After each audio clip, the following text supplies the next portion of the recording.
So welcome to this is the Further Math Support Programme online revision session for Edexcel Statistics 2.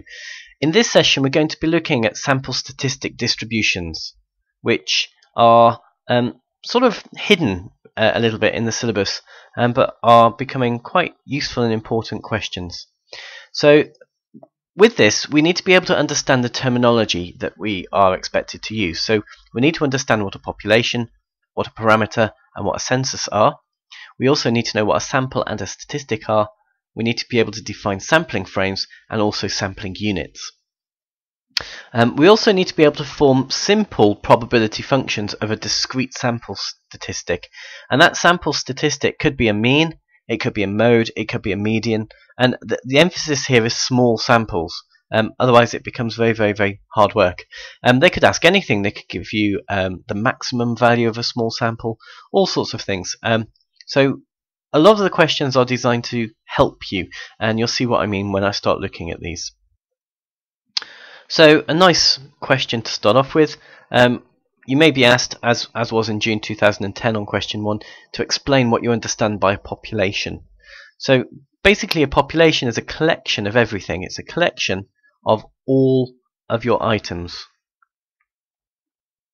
Okay, now if you start talking about it's all of the people in the world, which is a common answer, that's not entirely correct because your population might not be about people.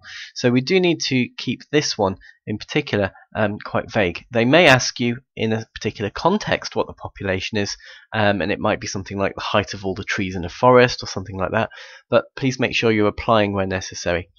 So a statistic, now this is interesting. Technically we should call it a random variable because it's something that can change, but we're not too worried about whether you state this or not. But it's a random variable, which is basically a function.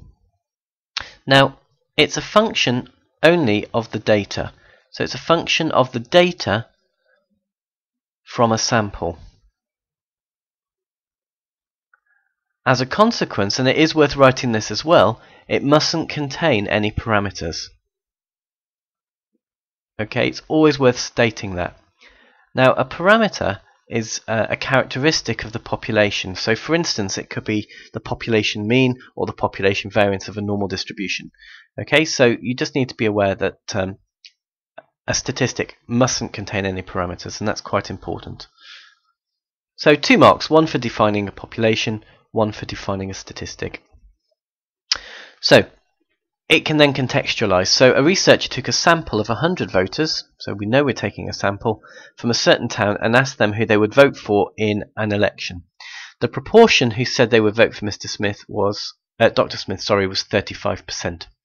So state the population and the statistic in this case. So the population is all of the voters effectively. It's all of the people in the town that are allowed to vote. So all of the voters in the town. So you get 1 mark for that. Now the statistic in this particular case is going to be the proportion voting for Dr. Smith. It's got to be a function of the data. Well, that's entirely correct because it's basically the mean, isn't it? It's how many people there are divided by 100. Okay, so the statistic in this case would be the proportion voting for Dr. Smith. So we do need to put it into context. Okay, so it then says, explain what you understand by the sampling distribution of the statistic. Okay, so the sampling distribution is basically, put it in part D, is basically the probability distribution. That's what we're looking at. It's the probability distribution, just abbreviate that, it's the probability distribution of those voting for Dr. Smith from all possible samples. So what we mean by that is, let me write this down first. So your sampling distribution is, you can take 100 samples. Each sample is going to have 100 voters in it, and each time you do that it will have a different proportion probably. So the proportion, I'm going to call it p hat just because we can. P hat will form a distribution in its own right.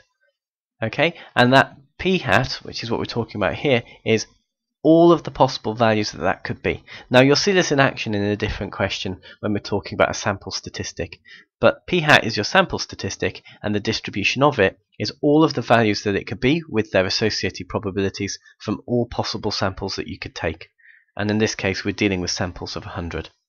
So it's a bit of an awkward question, that one, really. So, Jan 2010, question 7. We've got a bag now, and it contains a large number of coins. That's going to be important. It contains only 1 and 2p coins in the ratio of 1 to 3. And we're asked to find the mean and variance of the values of the population of the coins. So, let's think about this. We have 2 coins. Either it's going to be a 1p coin, or it's going to be a 2p coin, and each one has an associated probability. So the probability of getting a 1p coin is going to be 1/4 because it's in the ratio 1 to 3, and of 2p is going to be 3/4. So now we've effectively found a probability distribution for the coin that we're going to choose out of the bag.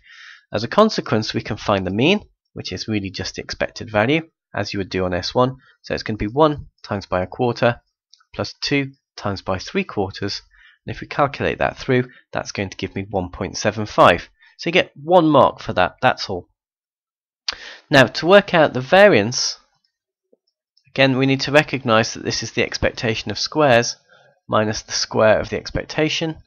So we need to work out e of x squared first, which is going to be 1 squared times 1/4 plus 2 squared times 3/4.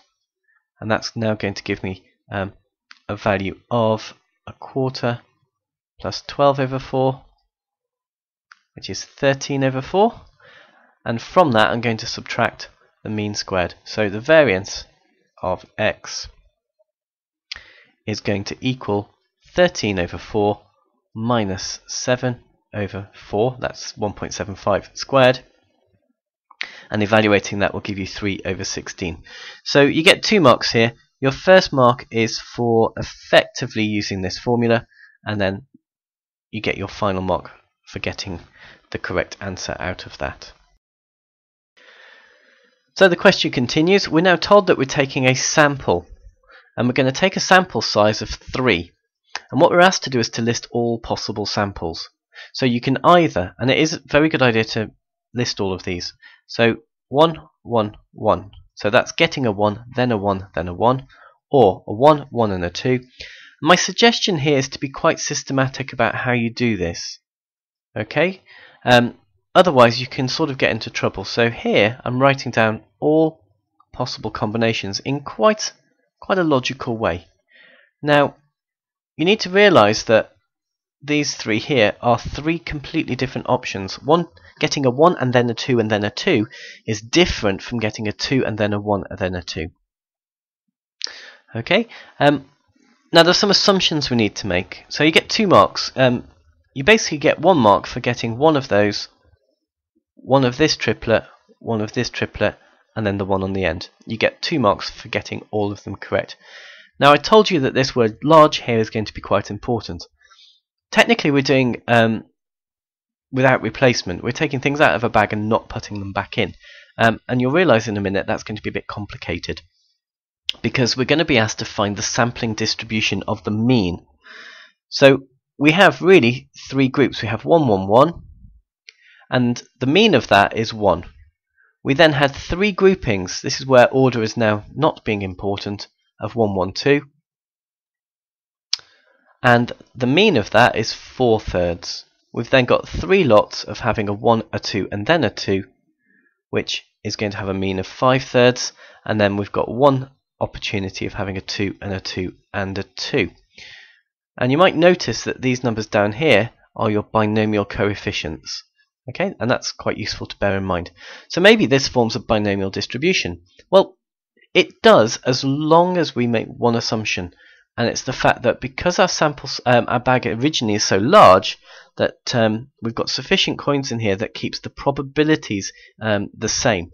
So the probability of getting a 1 in each case is so negligibly small in terms of difference that we don't really care about it. So now we can form our distribution. So we've got x bar because that's the sample statistic we're looking at, and it can take a value of 1 or 2 or 3 or 4. And we can look for the probability that the sample distribution takes each of these sample values. So the probability of getting a mean of 1, well, that can only happen in one way, and it's only going to happen when we get a 1 3 times. To get a mean of 4/3, sorry, not 2, 4/3, 5/3, and 2. To get a mean of 4/3, we've now got 3 ways of doing it, and it's got to constitute 2 1s and a 2.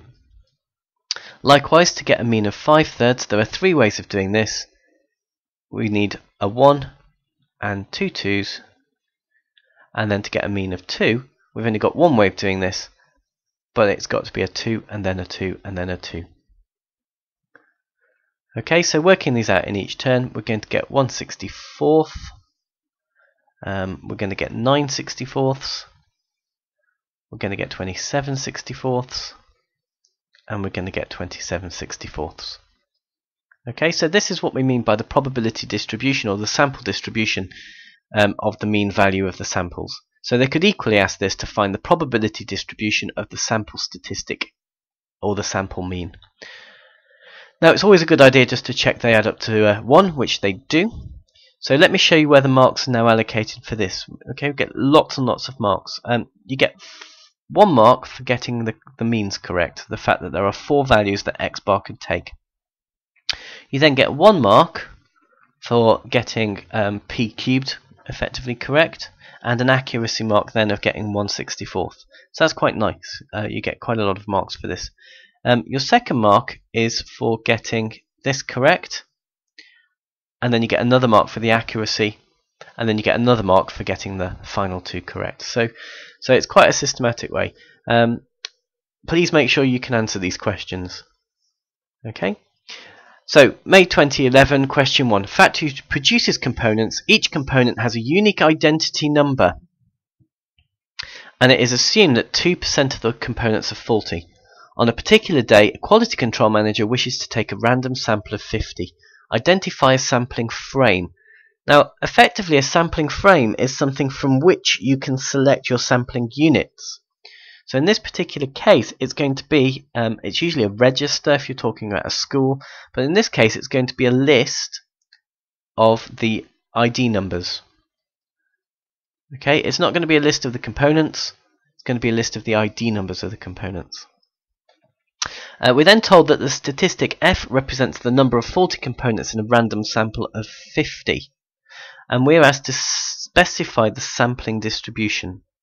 Well, we've got a sample size of 50, either they're faulty or they're not, so this is smacking nicely of a binomial distribution. So f will be modelled as a binomial distribution. We're doing it 50 times, and 0.02 is the probability of them being faulty. Okay, we don't need to define f because it's sort of already defined for us, so we don't need to worry about that. Okay, so make sure you can answer these sample statistic questions for all samples. They could ask for the median as well. So yeah, just make sure you're prepared for any sample statistic to be examined.